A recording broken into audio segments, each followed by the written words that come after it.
The streets of Northeast Philadelphia may be subject to further blight, thanks to a bill introduced in January by Council members Curtis Jones and Janie Blackwell. This bill proposes that the posting of temporary signs on utility poles and streetlights, also known as bandit signs, be legalized in the city of Philadelphia.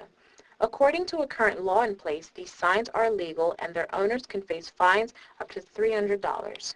What they're supposed to be doing is they're supposed to be fining these individuals anywhere from $75 to $300 per sign. The city doesn't enforce this rule. I don't know why they're leaving all this money on the table. Now they propose to legalize these signs, but the problem is if there's only 20,000 signs out there and that's $1 per sign, provided that they are able to collect all this revenue from guys who are already breaking the law, that's only $20,000 there. That's not enough to even pay one city clerk to administrate, to do the administrative work.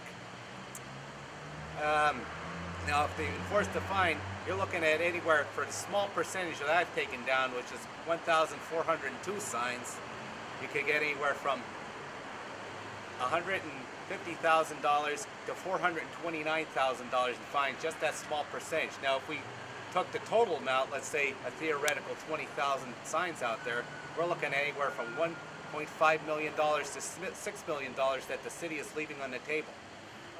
I don't want to see any kind of bill passed that would legalize these signs, that they're ugly as hell, and they're mostly junk.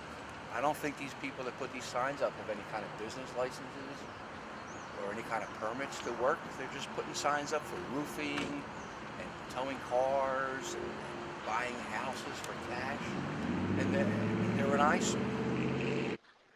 Councilman Brian O'Neill of the 10th District, which includes Parkwood and Fox Chase, two neighborhoods taking action against this bill, has been receiving dozens of email complaints from residents, and he himself cannot find any logic as to why the bill was proposed. Because of this seemingly lack of good reason, he says, he doubts the bill will ever see the light of day. I've spoken to several council members, and they're very much against this, especially up here in the Northeast. In Parkwood, resident Marge Philippi has gained quite the reputation for the work she's done in taking down the signs. Philippi could not be reached for comment. Fox Chase Town Watch member Mike Bobby has also been and continues to be very proactive in taking these signs down himself. I'll go around, I'll see something, a bandit sign on a telephone pole, whether it's coroplast, which is this kind of material here. This gentleman here, he's probably the city's worst offender here. I've collected about 272 of these signs since mid-July, and I've seen these signs as far north as Lahaska, so these are even in the suburbs as well. But I've collected at least 272 of these signs from, like, say, all the way up to County Line Road, all the way down to Crescentville. And that's this dude here.